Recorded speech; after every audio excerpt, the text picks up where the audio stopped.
My name is Abby. I am a current senior at Ithaca College, which is crazy, for the 2024-2025 school year, and I'm making this video because when I was in high school, I remember looking up on YouTube and trying to find videos about Ithaca before my freshman year, and there were a few videos, but not very many, so I figured it might be helpful to make, a little intro for everything you need to know about Ithaca College in case that you are coming into your freshman year and you kind of want to know what you're getting yourself into, or maybe you're considering Ithaca for your college experience.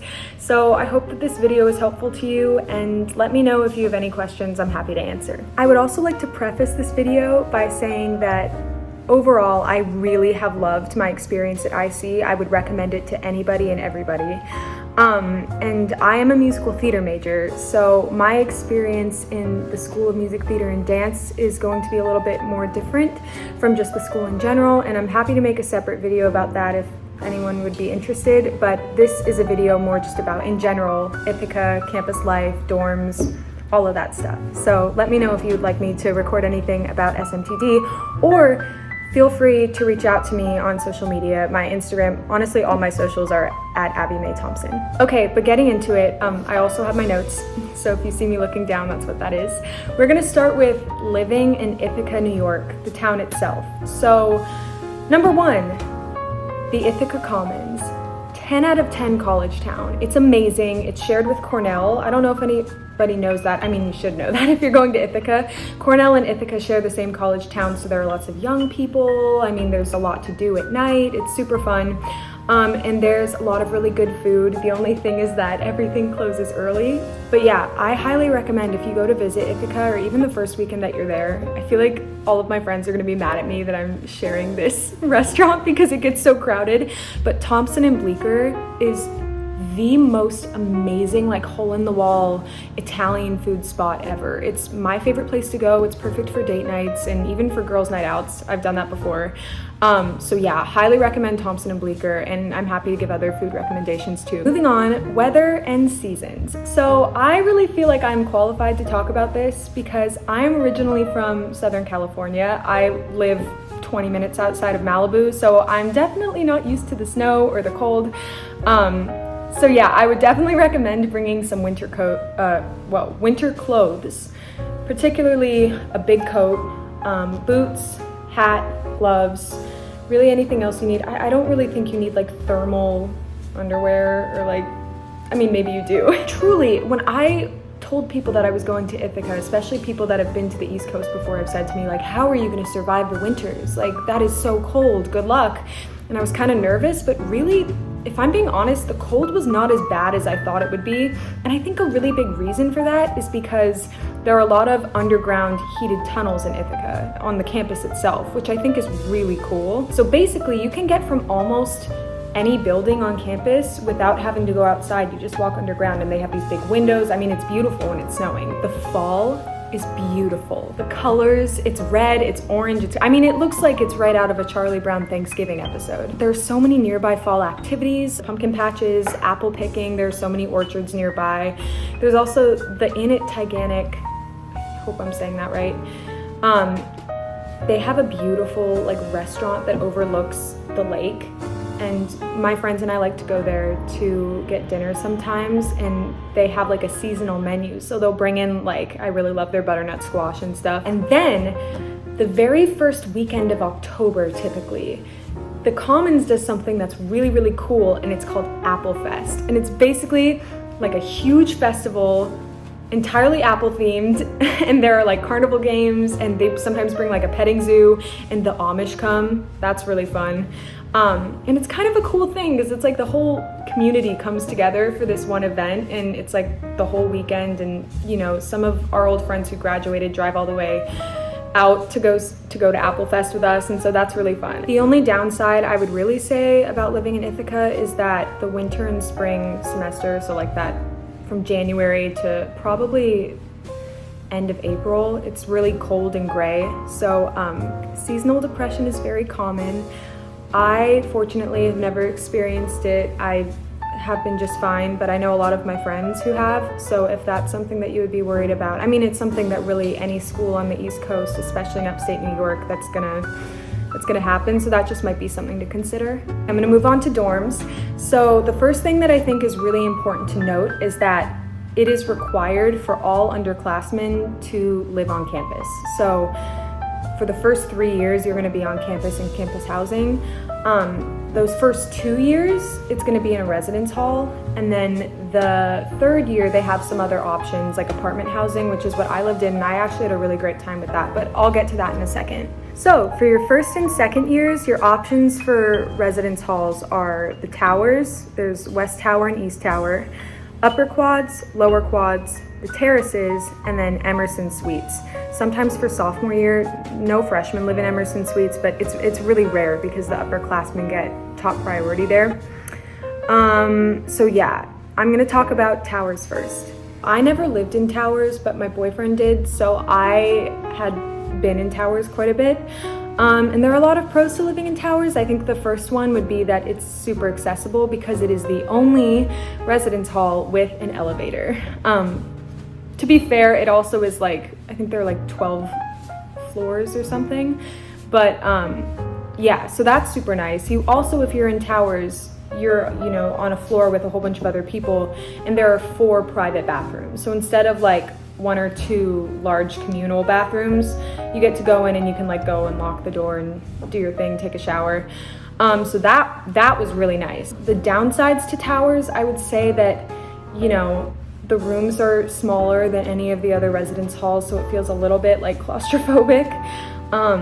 And I would also say that if you are not facing the lake, which is a lot of the reason why people choose towers as their residence hall or as their top choice, because they're hoping to get the view of the lake, which is beautiful. You will be facing like a parking lot, so anyone can see into your window, especially if you're like on those first 6 floors. But yeah, other than that, I think towers is a solid option. I'm personally glad I never lived there. I don't think it would have been best for me, but I know a lot of people who really liked it. Next are the upper quads. That's where I lived freshman year. And I think that upper quads are the best. I think it's the best place to live. It's in the perfect location. It's right like in the center of campus. So like you're literally a 2-minute walk from the dining hall. I lived in Talcott Hall, and it was perfect. It was like a straight walk right to the School of Music, Theater and Dance, to Dillingham. And so like I felt like I was right in the center of everything. Towers is located up on a hill, so if you want to get anywhere, you have to go up or down stairs, and that can be a lot, especially in the winter. But upper quads is in a perfect location. Number 1. Number 2, the rooms are a little bit bigger.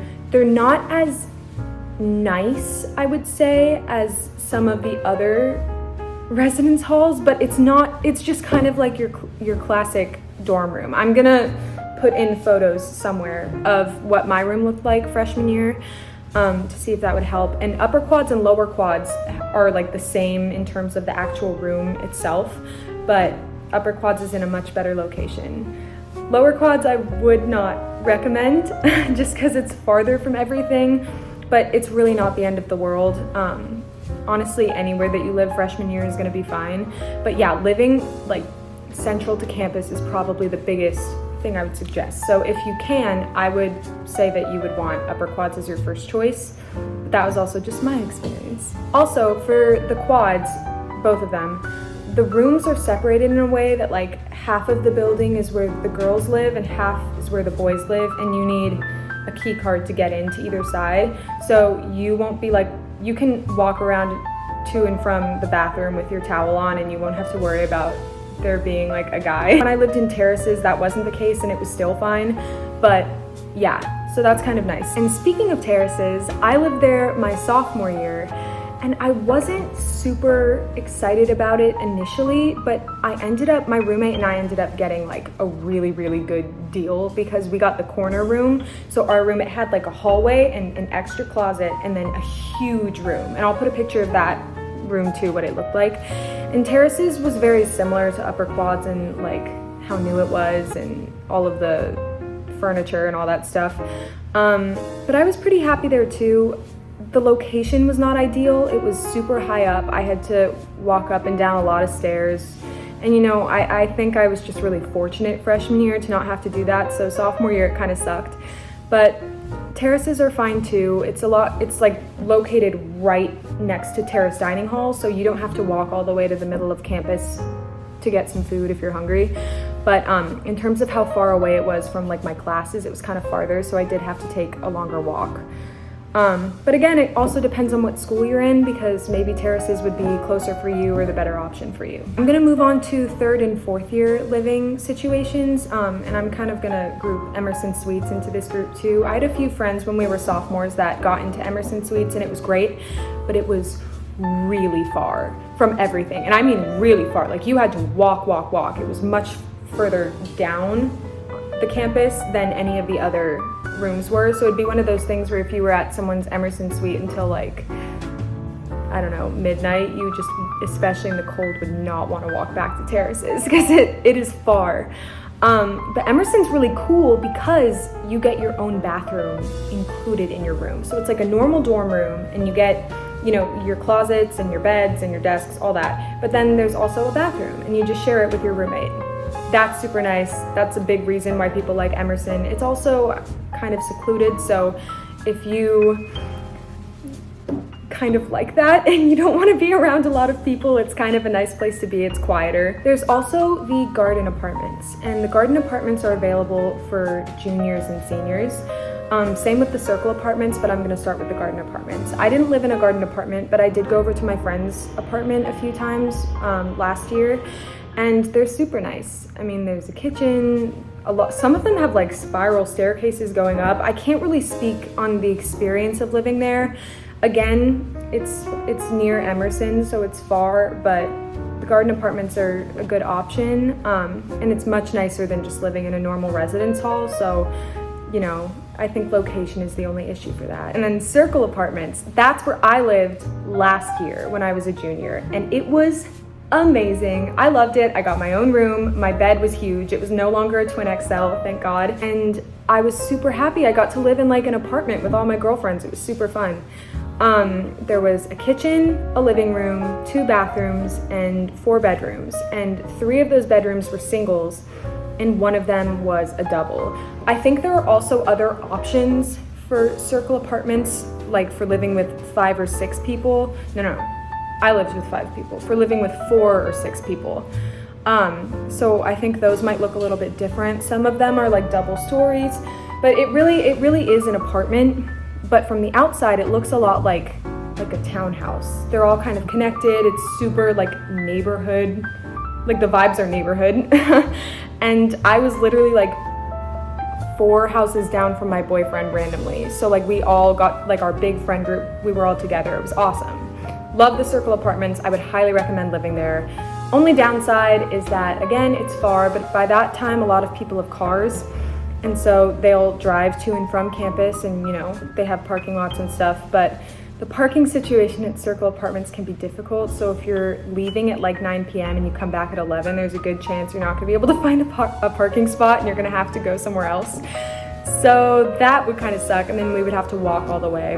But really, overall, I loved living in circles. It was amazing. I also want to say sometimes towers and terraces are available for juniors and seniors, but usually that's for unique situations, like, you know, if you have like a health reason or a physical disability, because Towers has the elevators, stuff like that. Senior year, circle apartments and garden apartments are open for seniors. You have an option to live there, but most seniors, including myself, decide to live off campus. So I'm gonna be living in a house with the same girls that I lived in my circle apartment with. So I'm super excited. It's 3 stories. I get my own room and my own bathroom. I'm also gonna have my car next year, which will be really nice. So living off campus is a good option if you have transportation to campus and you can drive to get to school. But if not, a lot of seniors will choose to live on campus again so that they can walk. Ithaca is a really walkable campus. It is in the hills, so it's a lot of up and down, but it's beautiful. And I mean, hey, worst comes to worst, you get we call it the bomber butt and the Ithaca calves. So yeah, you're gonna be super fit. Okay, let's move on to dining. So there are 2 dining halls on campus. The campus center dining hall, which is obviously located in the campus center. It's right near the quads, the upper quads, and it's It's like not super far from Towers, but also those like tunnels that I was talking about connect to the campus center dining hall. So that's really nice. And then there's also the Terraces dining hall, which if you live in the Terraces, that's the place you're gonna go get food, because campus center is really, it's too far. It's like a 15-minute walk. And in the snow, that feels like a really long walk. So I'm not gonna lie to you. Don't come to Ithaca for the food.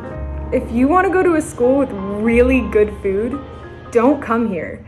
But it's not bad. It's just like typical college dining hall food. What I will say is that Campus Center has really good French fries and really good grilled cheese. They're not the healthiest, but yeah, they're still good. So, you know, when in doubt, you're always gonna find something. There's pasta, there's a sandwich bar, you'll be fine. But again, if you're like, I have to go to a college with really good dining experiences, this might not be the place for you. I also eat mostly on a plant-based diet, and I could not do that when I was at Ithaca. I mean, I had not had red meat when I came my freshman year for I think 3 years. I was off of red meat, and I think hamburgers were some of the only things that I could eat because the meat really grossed me out at Ithaca. So yeah, I had not seen like a real vegetable in a really long time. I remember coming home at Thanksgiving and I was eating so many vegetables and my mom was like, what is wrong with you? So yeah, those are the dining halls, but there actually are other meal options at Ithaca. There's the Ithaca Bakery, which is located in the central area of campus. It's like within the same building that the CC dining hall is located. And that's really good. They have like bagels, they have salads, fruit. I mean, it's pretty good. The only thing is you can't use swipes, like meal card swipes for that. You have to use something called Bomber Bucks, which you're given 250 of if you have a meal plan at the very beginning of the year. So you can run out and then you just have to like refill it. But yeah, I really like Ithaca Bakery. Same thing with Food Court and Chicken Bap. They're located in the same places. Chicken Bap is all of these restaurants are like, I think they're chains from outside of Ithaca, because even if you go into the town of Ithaca, there is an Ithaca Bakery and they just have like a second location on campus, which is really nice. And then the Food Court has like typical things like fries, burgers, hot dogs, wings, stuff like that. That's super good. There's also the Towers Eatery, which is located on the ground floor of the Towers Residence Hall, and that one's really good too. They have pizza and, you know, mac and cheese, but what they're really, really good for is they have ice cream, and it's really good. The only thing I would say about Towers is that, first of all, it's like you have to hike to get there, but also they have a very limited menu. So it's one of those things where it's like you can't go and eat there every day, because it's like you will have 3 options of things that you can eat.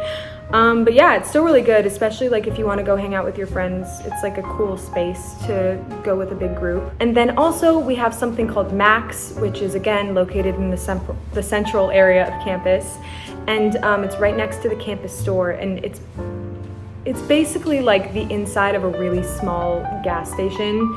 So you can get like cereal and, you know, ramen and stuff there if you really need. They have snacks, they have a whole bunch of unhealthy foods, but I really don't recommend getting your groceries there. Which, speaking of groceries, I'm now gonna get into transportation. So there are parking passes that are available for anyone who brings their car onto campus.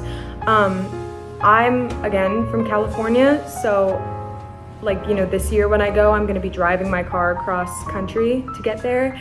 But my freshman year, I didn't do that. I didn't have a car for these past 3 years. And so whenever I wanted to go out, you Uber, even though that's expensive, or you can take the TCAT, which is a like bus system kind of through Ithaca. So some pros of the TCAT, it's completely free for IC students. All you have to do is show the driver your ID. And it's super accessible. It makes stops all around campus. So you can really just like walk to a bus stop and it's super easy to get on. The cons, I think, would be that there are just not very many buses en route. So it takes a really long time. It's not efficient in any way. So grocery shopping will be really, really hard. And you can expect an outing of at least like 2 hours if you want to go to Wegmans or like Walmart or anything. Honestly, longer if you're heading to Target, because the grocery store is only like 10 minutes away, but the bus makes so many stops and it doesn't circle super fast, so it just takes a really long time. And that's why freshman year, like, Instacart became my best friend. That being said, I really recommend befriending someone with a car or bringing your own if you can. Though I know that's not an option for everyone. It certainly wasn't for me. Okay, the last thing I'm gonna talk about in this video is campus life. So there are lots of clubs and different organizations to join to become involved on campus. If you're interested in the arts, there are a cappella teams, which are actually pretty good. There are multiple dance troupes, and they all use the studios of Dillingham too, so you kind of like, you get to go into the real studios and do dance. And it's super easy to get involved in student films, so if you're really interested in cinema and maybe, you know, directing or just working on a film at all, it's super easy to find a film. There's always something going on campus. Also, if you're into sports, a really good friend of mine, she's an acting major, she is on the traveling soccer team. So it's super easy to get involved. I do think that they have tryouts and stuff, but really it's open to anybody. And rowing is really big at IC. They will try to recruit you at orientation. Don't feel pressure to say yes, but you absolutely can. They're super nice. And actually I think the team is pretty good too. I remember they came up to me at my orientation and they were really adamant on me joining the rowing team, and it was very overwhelming, but they were super nice. And then there's also a yoga club. I've been before, I really like it. It's not really something you have to join, you can kind of just show up. Ithaca also has a fitness center. It's located in the campus center, again, near the dining hall. It's very popular, super accessible, and the gym actually has a good amount of equipment. They also have like a basketball court and a dance studio, and then they have like locker rooms and good drinking fountains. Now I'm gonna talk about partying. Don't come here if you're looking for a place to rage. If you wanna go to a frat party or a sorority, you can go to Cornell. It's like literally a 10-minute drive away. I've done that before, it's super fun. Other than that, at Ithaca, the parties are pretty much limited to like house parties. Fortunately, there's one like almost every single weekend. Halloween weekend is really, really fun here. It's super big. Also, there's a bar down in the Commons that a lot of my friends have gone to. I actually haven't been yet, but I turned 21, so maybe I'll go this fall. It's called Mooney's, and I can't really speak on the experience of that. I'm not gonna lie to you, but people have gone out multiple times. I'm scared I'm gonna end the video and be like, oh, I forgot to talk about this really important thing. If I'm missing anything, just ask me and I'm happy to talk about it. So anyways, that was this video. I hope it was a little bit helpful. I know it was a lot of talking, but again, please reach out if you have any further questions. I'm happy to talk more about my experience as a musical theater major or the audition process. So with all that being said, welcome to Ithaca and go Bombers!